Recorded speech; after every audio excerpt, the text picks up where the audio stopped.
and welcome back to another episode of Beyond the To-Do List. I'm your host, Erik Fisher, and this is the show where I talk to the people behind the productivity. This week, I'm sharing a conversation with you that I had with Joey Cofone. He is the CEO and co-founder of Bear & Fig. Bear & Fig is a New York design startup that is rooted in its mission to champion thinkers around the world through inspiration, imagination, and productivity. They create tools for creatives. So in this conversation, obviously, we talk about the creation of Bear & Fig. We talk about the creation process for them in their creating creative tools for creators. How many more times can I say the word creative or creators in this recording? I don't know, but I'll try and fit some more in here for you. And we also talk about, obviously, when they're creating analog products, are they thinking in mind creating them digitally and vice versa? We're talking about that whole analog versus digital, and is there really an issue there? And it's just a really fun conversation to close out the year with. So again, enjoy this conversation with Joey Cofone. Well, this week it is my privilege to welcome to the show Joey Cofone from Bear & Fig. Joey, welcome to the show. Erik, good morning, man. Thanks for having me.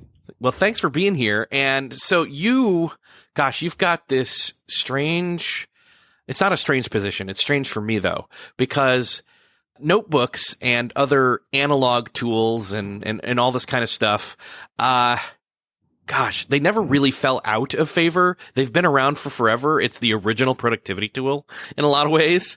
Right. But with the advent of, all the digital tools that came into existence and now are in everyone's back pocket for the last 10 plus years now, there's been a resurgence. And so I wonder, how did that play in, or is that even any part of the idea of coming up with the company? Yeah, no, I get this question a lot, and it's actually has two parts. So the first part is just about notebooks in general, and then about technology in relation to it. So as far as notebooks in general go, I think people think that I'm sort of a crusader of analog or something like that, and I'm not. I am more like a crusader of the best tool for the job. And for me personally, and what I've witnessed with all the creatives that I've worked with as a designer, and just now, with Bear & Fig, is that a notebook really is the foundation of thinking outside of your head. So what I mean by that is like all the brainstorming kind of happens in a notebook, or it's distraction free, and there's no parameters really or rules that a piece of software could have, such as like Apple Notes or Google Docs, where you have to type within the way it is, either in cells or in the sheet itself, things like that. So there's a lot of freedom, and that gives you freedom of thought, I think. So as far as I'm concerned, notebooks are great for thinking right now. And I don't know if that's going to be the way forever. And I'm fine with notebooks kind of falling off the grid even. And, that there's my living falling off the grid, but I think that's fine. So what's happening now with notebooks and relation to technology and iPads and all these things, I think is extremely interesting and certainly unexpected, even for me. So Bear & Fig started back in 2013. For those of you who aren't familiar with us, we started on Kickstarter, actually. I was in design school, and I was really disappointed in the notebooks that were available. And what it really came down to was not just like the quality of the paper, let's say, because the paper was pretty much the only thing a lot of these companies got right. But the design I didn't like, the aesthetic. As a designer, that superficial stuff, the surface does have an impact for me, and I think a lot of people. But also the brand was missing some big stuff. And I felt that there was no heart in any of these brands. They weren't speaking to me. You have companies like Moleskine, right? They're huge in every airport and, all over. They have their own stores now, actually. But when you look at their website, you see a lot of drawings and illustrations in the notebooks. And that just was so weird for me, because I'm looking around at, entrepreneurs, designers, and we're not drawing nearly as much as we're just writing out our thoughts and brainstorming. And so I thought there was a disconnect in branding.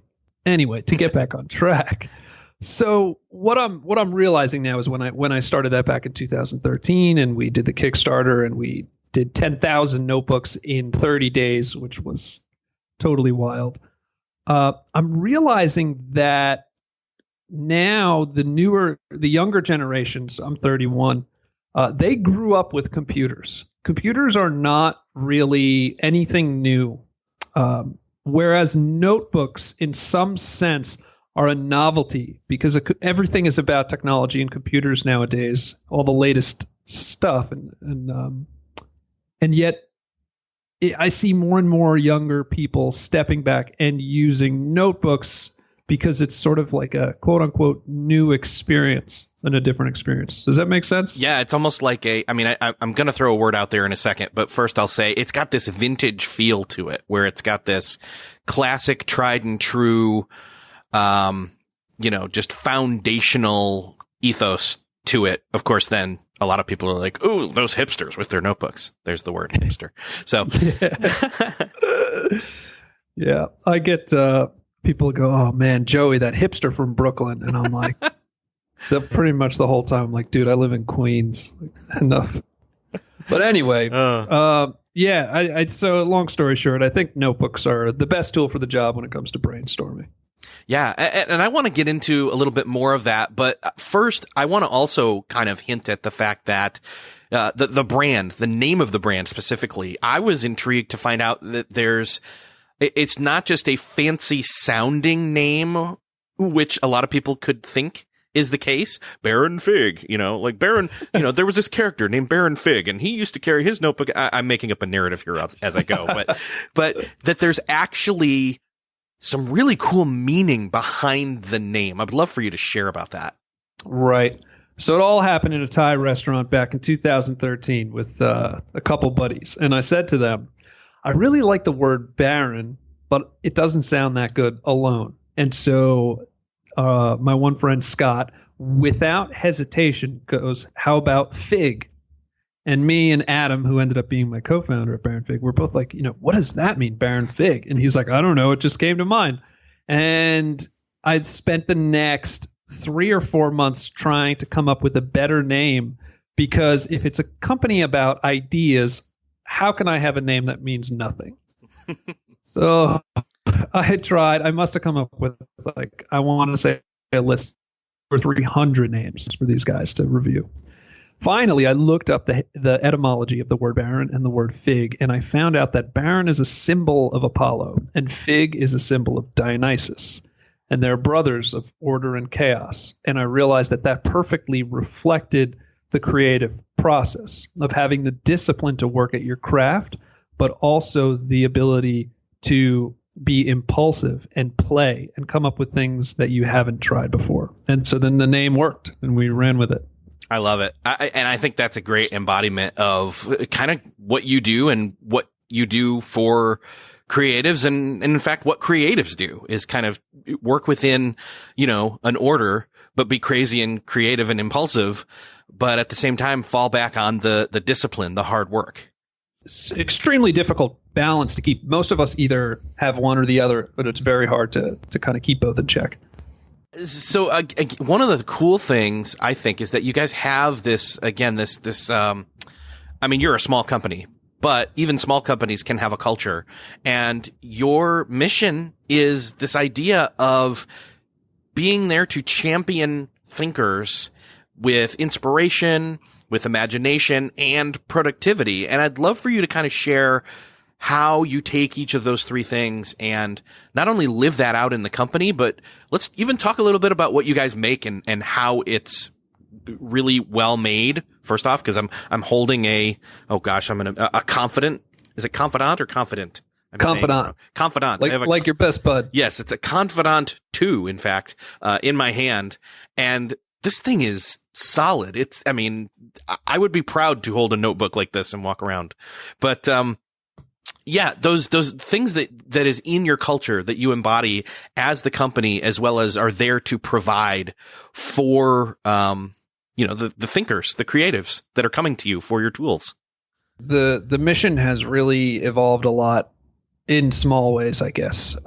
Right now, our mission reads to champion thinkers around the world through inspiration and imagination. And then we have 3 principles that we try to do this with, and those are simplicity, usefulness, and community. So the simplicity really speaks to design, but I like design not to be the end point of what we're achieving. So for me, simplicity is the end point, and design is what I use to achieve it. So I like our products to be very straightforward, easy to use, but also beautiful. Something that almost inspires you to use it. Have you ever gotten that feeling where you buy something and it's just, you feel like it's so well made, at least I hope, for us, if you feel like it's so well made or so nice, you want to treat it better, and thus it kind of treats you better? I'm trying to think of when that has happened recently. Not necessarily with a tool, but I think maybe the last time I really had it happen was when I sat in a rental car and it like just fit like a glove and it ran so well. This was about 2 years ago. And I just was like, man, I should have had a fender bender more often. Yeah, there you go. That's it. For me, I love my MacBook just as much as I love my notebook. And I think I treat my stuff well, and it treats me well. So I get that feeling from my computer. So that's simplicity and through design. And then we have usefulness, which is the tools need to be functional, right? I see so many products that are put out on the market that are not simple, that they're kind of like, let me do, the pen can have 10 different colors and it can have a pencil and it can flip around and be a highlighter. And that to me is fake usefulness. It's actually like the more you try to be useful, I think there's a peak and then you start to degrade where there's too many options. And tell me if I'm going off track, but this is one of my favorite ideas that I used to teach when I was teaching design. And that is, imagine that every single person has this pie graph, and it's called the attention pie. Okay. And if I hand you, let's say, an apple, right? Nothing else, then that fills up your entire attention pie. So 100% of your attention goes to that apple, right? But say I give you, an apple and an orange. Now, immediately I've cut that in half to 50% and 50%. And so when we start adding a lot of elements to things, what we're doing is making each element less and less important and thus less and less impactful. So for us, the notebooks, all the products we designed to be very simple and straightforward. Their use is clear, and it's much more easier to kind of get it integrated in your life, and then also just understand it through the web, since we don't have any physical stores. We're all through baronfig.com. Does that make sense so far? Yeah, that's perfect. Sweet. All right. So then the last thing is community, right? And again, I'm listing the 3 elements that we kind of like, the principles that we use to achieve the mission. And the community is the biggest one. So it is the best for last.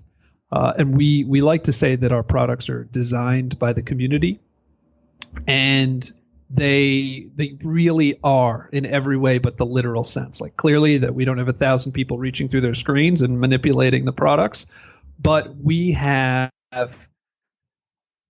so many channels of feedback, and we're constantly asking. So for example, you come to our website, if you read our story, at the bottom of our story, it says, hey, please send some feedback on what you think. Then maybe you go and you buy the product. You get it. The next day we say, thank you. Please send some feedback. Then you get the product and you use it. Again, we say feedback. You actually, when you open the product and look inside, somewhere there's usually a thing that says, hey, please provide feedback. And so what we've done since the Kickstarter days is constantly keep that channel of communication open with the community. And it's helped us find always the next spot that we need to be working on. And it's obvious, but it's been extremely useful for us. I mean, you're talking about community, and the fact that your community is dictating they're the ones who need the tools. So if you're the one who's making the tools, then having a relationship with the people who need it, they can best speak to what they need, and then you can best deliver what they need. I mean, it's oversimplified for me to state that. And yet, there are companies out there who don't do that at all. I mean, they'll do what? A focus group is like, what do you think of this? What do you think of this flavor, something or other? And I'm just like, yeah, but that's not a partnership like you're talking about. Oh, I like that. It's like a partnership with our customers. Yeah. That's cool. Yeah. So I really like that. So what are some of the changes that you've done? Like, I mean, when you're getting this feedback, I mean, obviously you aren't just making notebooks. You're making, I mean, there is notebooks. You've got the pens, you've got the notebooks, you've got sticky notes. I love that. Yeah. I've got a stack here of, oh gosh, I'm forgetting what they're called, but they're the note cards, which these the are strategists. Yes, the strategist note cards. These are great. Like, I have for a long time. I mean, I'm at a standing desk and I've got this whole, wide open desk area here, for me to maintain focus. But I've had like a mini legal pad sitting here just to be able to, like, okay, I flip it open, pull out a pen, and then start, writing ideas down. So I'm not capturing them in a black hole of digital technology. Right. And we can get into that a little bit too. But these note cards are replacing that for me now, because to be able to pull one out and have a singular idea, or not a singular idea, but maybe a focused, like, here's all one topic and a couple of ideas on that topic, and now it's one card, and I can sit it here and I can move it around. I mean, it's not a sticky, but it's, anyway, I guess I'm falling in love with your stuff, I guess is what I'm saying. So I appreciate it. But that's not all. I mean, you guys are making all this stuff, like backpacks, and I think I'm missing some stuff here. I'm not saying it all, but like, yeah, no, I can fill in the blanks. It's so cool. Yeah. All right. So we started as a notebook company because, to me, the notebook is the heart of creating something. Every idea starts in a notebook. Then what we did was we drew circles around it. So like you said, we added pens to use with that. And then we needed to provide cases to hold the stuff, and then backpacks to hold all that. And then we're slowly moving, and we're getting these rings. They're bigger and bigger. So the idea is not to make Baron Fig the notebook company, but Baron Fig the thinker company. And it just started with notebooks. And we're only 6 people right now. And we have declined investor money so that we can keep the creative spirit alive, and kind of experiment with some really wild things without anybody telling us that may or may not be profitable. So that's where we're at right now. This is one of those things where, again, somebody who's into notebooks, I don't know, I won't go into describing that person any much more than that. They would geek out on your site. In fact, like I have, that's what they would do. And I'm not even a huge notebook person, but I am becoming one. That's definitely apparent. Oh gosh. But one of the things in particular, you guys have this notebook that is coming out soon, called the Clear Habit Journal. It's available for pre-order, and this is unique because it's got a specific purpose. It's got an intentionality behind it that you have intentionality behind all your products. I shouldn't say that, but this has something that's bonus because it goes along with something that's just come out, which is James Clear's Atomic Habits book. How did you guys strike up that partnership? And did you just find out about the book, or did he approach you? And tell me a little bit more about this journal and how it works together with what he's talking about in his book. So James and I met at a retreat like a year and a half ago, last summer, I guess, the summer before this one. And we kept in touch. And earlier this year, so like in January, it might have even been December of 2017, he was like, "Hey, man, I'm writing a book, and I think a companion product would be really successful and almost necessary." So we ended up brainstorming. We got on the phone in January, and we started designing this. And I think at first we were shaped. We didn't. Neither one of us knew what it was. And I think what probably makes it, hopefully, knock on wood, makes it successful and great is that we came together as a true collaboration, and there was no one saying like, this is what it's going to be, and just have Baron Fig print it or design it or just James write it or whatever. So we ended up making this thing together where we would send notes back and forth, and I would mock things up. I personally designed this product myself, and Chandler helped with the illustrations and whatnot. And then James gave all the feedback and wrote all the content.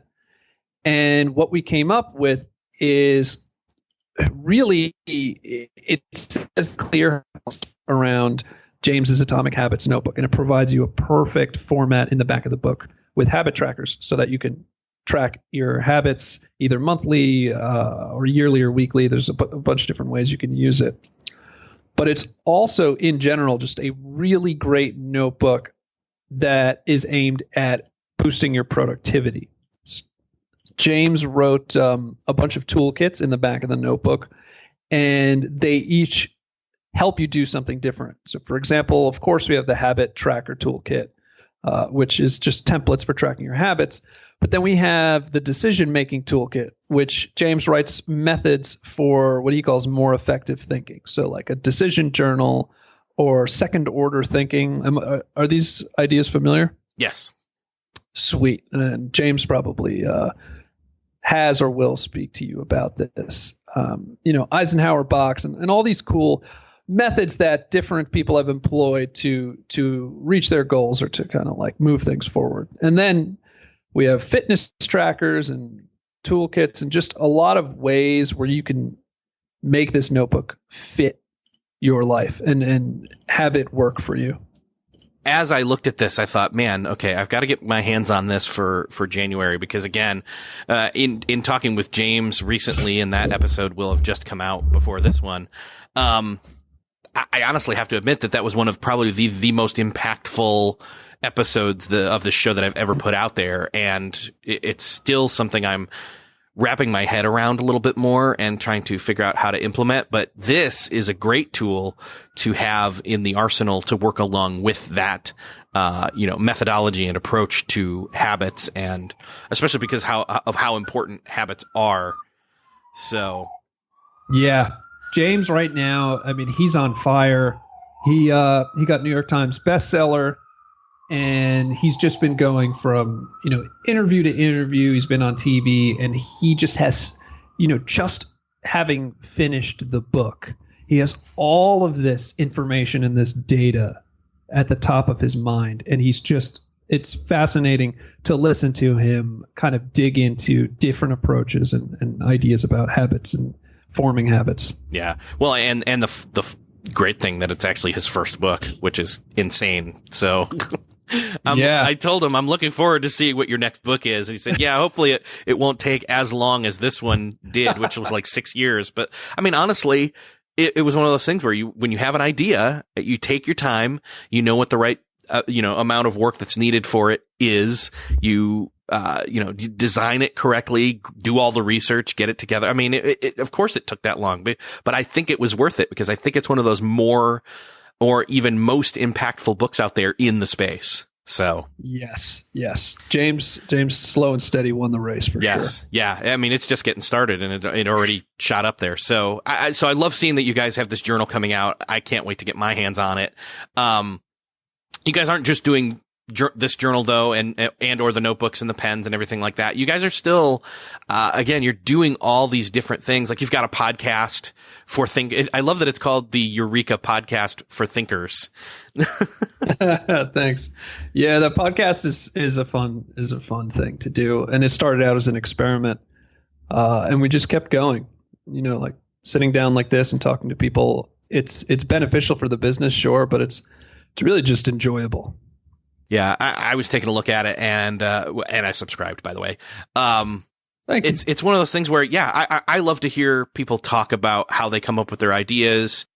It's one of those things where it's a little bit further out of my wheelhouse than I'm used to listening to, but that's a good thing, because I like listening to stuff that's going to spark more ideas and inspire, moving forward with great creative work, like what you guys are doing and what the podcast is doing. But I want to talk a little bit more, I guess, about this digital versus analog, or digital and analog, when it comes to managing as well as creating. And that those things aren't necessarily in opposition, but for some people they maybe can be. Does that make sense? Yeah. So how do you deal with that supposed, friction or, fight between the digital and the analog or the managing / creating, the designing that you do? For better or worse, I for some reason don't really divide the two in my head. It's just, this is a pencil and this is a mouse, and this does this and this does that. And thankfully I don't think too much about it. But it's like I said earlier, it's a frequent question that I get. And maybe the answer is too simple, but it really comes down to what is the best tool for the job. So for example, managing the Baron Fig team, we use Basecamp. I'm a huge fan, and thankfully the team over the last couple of years has gone along with me testing out all different methods. We had a whiteboard where everybody listed things for the week. Then we moved on to note cards. Then we moved to Asana, and finally we're on Basecamp, and we're all absolutely in love with it, and it's fantastic. Highly recommended. They did not pay me to say that, but it's too good. And then for creating, every good idea starts in my notebook. And there's once in a while where I'll like skip the notebook and I'll just get to designing. And I always realize that it's sort of missing kind of like a mental structure that I need to have in my head before I start. And what I'm able to do in a notebook is I'm able to get ideas down super fast and super rough, and say thumbnail a new page or some sort of design that I can then quickly have the full view in order to then go and start on the details. And they work in tandem, and I just go back and forth. Is that kind of where you're going with that? Yeah, that makes sense. Yeah. And I love, see, here's the thing. I love that you just basically, you skated over it and just said, if you don't see it as a problem, it doesn't have to be a problem.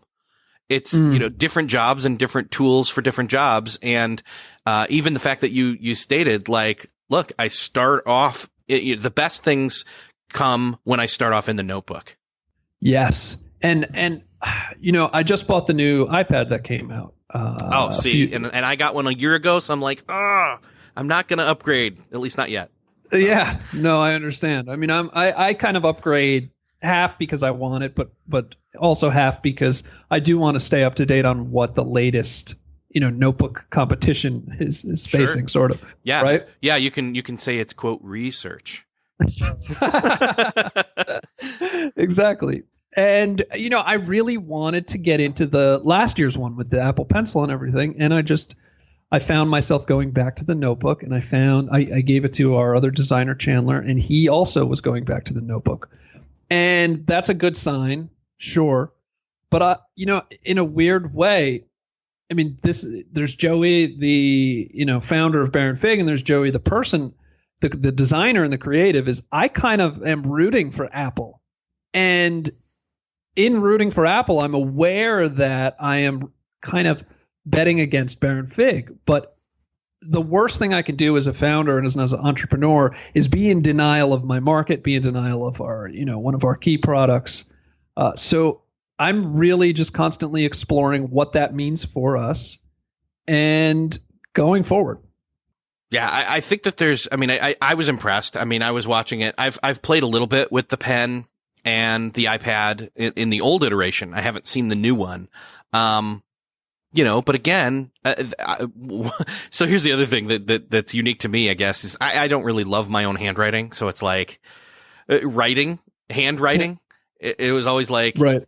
Oh my gosh, typing is so much easier and it looks neat and it's nice. And so, I kind of default to that, but I have to say there's just something with a different part of my brain that's going on when I'm not using a computer. And my question there is will that part of my brain get tapped into if I'm using the iPad and the Apple Pencil? Yeah. Yeah. And I guess that's remains to be seen. Yeah. So I honestly don't know. I mean, and I do wonder, what is it about that part of our brain that works that way? Can we trick it enough to still tap into enough of that? I mean, I don't want to call it, that's the only creative part of your brain. Because again, people are creative and people are doing good work with technological tools, but there is something to having analog stuff and using it. Yeah. And, this is a productivity podcast, and I feel like this is a perfect time for me to contribute $1 million idea for you guys and your listeners. If you decide to use a notebook, and this idea can also be done digitally, but I've never gotten as much out of it. And the idea is extremely simple. And so it starts with the common phrase, you've heard quality over quantity, right? Right. Right. And so, everybody agrees. Yeah, of course, I'd like something nicer over something, more of something. But when you are the one that has to go and do that, that phrase is extremely lacking in terms of how do I get to quality? Okay, great. I know that I need to make something nice, but how? And it's actually, the answer is tucked right into it in just like rewording it sort of. And the answer is that quantity begets quality. And what I mean by that is that the more you do, the better you get, right? Super simple. But oftentimes it's left behind. And this has to do a lot with James Clear's kind of concept of like 1% better every day. Yeah. But it's applying it to, instead of a macro scale from day to day, it's kind of like a micro scale where it's, in a session and you're just brainstorming. So what we do at Baron Fig, especially back when we were first starting, is anytime we had to come up with something, whether it be a limited edition or a marketing campaign, what have you, we would assign ourselves to sit down and make a list of 50 ideas for it. And we would go only for quantity. I would, if someone hit 48, I would tell them to go back and do it again. And they would say, I can't think of anything. And then I'd say, just write anything, because you're solely going for quantity, not quality. And what would happen 9 times out of 10 is that when you loosen up and you don't worry so much about getting a great idea, but any idea, you start to come up with really great ideas. And so for anyone out there who would like to go to baronfig.com, get a notebook, and then try this in peace and quiet without any notifications, you're going to find that it's an extremely powerful tool. So I know you don't know this, but there's a phrase that I have said since, I don't know, probably around high school. And and in fact, I guess I always had like college ruled notebooks and I was writing in there. So I don't know what happened. I guess technology kind of hijacked me at some point, but the phrase I would always say is good ideas come from many ideas. Oh, I love that. Yeah. It's the same thing. So beautiful. Yeah, you're talking exactly about that, is that uncorking of whatever the stop is that's keeping you from coming up with, just in other words, some people would say there's no such thing as a bad idea. Well, yeah, there is, but it doesn't mean that they're bad per se if getting those ideas out allows you to see maybe an iteration of one of those bad ideas and spin it off, or a connecting tissue between a bunch of bad ideas suddenly becomes a good enough idea, and then people are talking and then it becomes a great idea. I just love this stuff. Anyway. Oh, absolutely. I'm with you big time. I find what's interesting is like, say do you play an instrument? I have in the past. All right. Well, I don't know. Do you play the flute? No. Perfect. Yeah. So say I hand you a flute, right? And I'm like, here, play this, and you're like, well, I'm gonna be terrible, and I would be like, yeah, you will be terrible, and your listeners would be like, yep, there's no doubt he's going to be terrible, right? So people pretty much get that when you start something, you're going to be bad before you're good, right? Yeah. But then when we go and do things in real life, and it may not necessarily be such a big thing like learn the guitar or the trumpet or learn to draw, but it just may be like coming up with ideas for our next marketing campaign or our next product. People get so frustrated with the fact that the bad comes out first. Yeah. And I feel like there's this huge disconnect there. And if only we can keep it in mind, we can actually be a lot more comfortable and almost thrilled and even, enjoying the fact that these silly, terrible ideas are coming out. It's almost, you almost need to retrain yourself and just say, listen, look how bad that is. Listen, this is awesome. Like, because it's only going to get better if you try, or if you continue, I guess. Yes. We have a lot of bad idea fun at Baron Fig.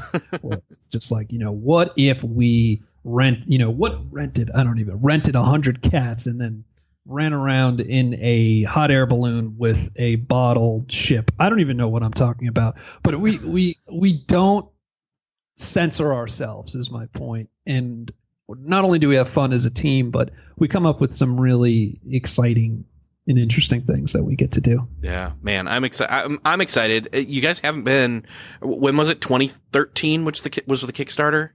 Yeah. If I'm remembering right. So 5 years. Or a little over. Yeah, it'll be now. 5 years in April, actually. We launched the actual company in 2014. Oh, gotcha. Okay. So, yeah, wow. So coming up on 5 years. And I'm just excited to see, one, that you guys are around. Two, that as I have become aware of what you're doing, that I'm finding that a lot of other people out there are rooting for you and excited about what you're doing and are part of that partnership of your community, like we were talking about earlier. And I can't wait to see where you guys go. So awesome. Thank you so much. I appreciate it. So, well, I'm going to have you come back on and we'll talk about some more stuff, but, this has been fun. I'm wondering, is there anything in particular you'd like to have me link up in the show notes? Obviously the Clear Habit Journal and the podcast for sure. I'll let people know about that. Anything else you can think of? No, that's it. I'd love for people to check out Eureka and go there with an open mind, because it's not just it's all types of thinkers, entrepreneurs, writers, designers, and it's cool. I enjoy it because I think over time when you're listening, you find a through line where it's like listening to a hockey player and a basketball player and a tennis player, and you realize they play different sports, but they can have a lot of the same lessons learned. And so the podcast, I would love people to check out. And of course, our website. Sweet. All right. I will link it all up in the show notes for this episode. And Joey, thank you so much for being here. Cool, Eric. Thank you so much for inviting me. Well, that wraps up another episode of Beyond the To-Do List. I hope that you enjoyed this conversation with Joey Cofone. I know I did. I couldn't help but geek out a little bit on the analog productivity tools. And that's not something that, as a person who's really appreciated tech his whole life, I kind of had to step back and say, wait a second, before I really was allowed to, or even could afford to have or purchase tech tools for productivity, the analog tools were always there for me to begin with. And there is just something really awesome about these products that Baron Fig makes. They are not a sponsor. I'm not, pitching them or anything, but their site has amazing stuff and I have some of their stuff and I really, really like it. And that's as far as I'll go with it. But I gotta say, you gotta check it out. Thanks again to Joey for being here and talking about his process and the process of creating Baron Fig, their design and creative process, as well as their attention to detail when it comes to the things that they make and how they make them for you, the creator. And again, I'm still trying to fit in as many words of creator, creative, creativity in this conversation, in this episode as I can. And with that, I'll say thank you for listening this year. This is the last official episode. There's a bonus episode next week. If you have gotten something out of this show this year, I would love for you to share this with somebody that needs to hear it. Share your favorite episodes. Or share the show at large. Or even go write a rating or a review. I don't often ask for those, but hey, if you're getting benefit out of this show, I'd love for you to share it. I'd love for you to leave a review or even just a rating. I don't care. I never ask for that. Consider it a Christmas present. Anyway, with that, I'll say thank you for listening, and I will see you in 2019. Creative.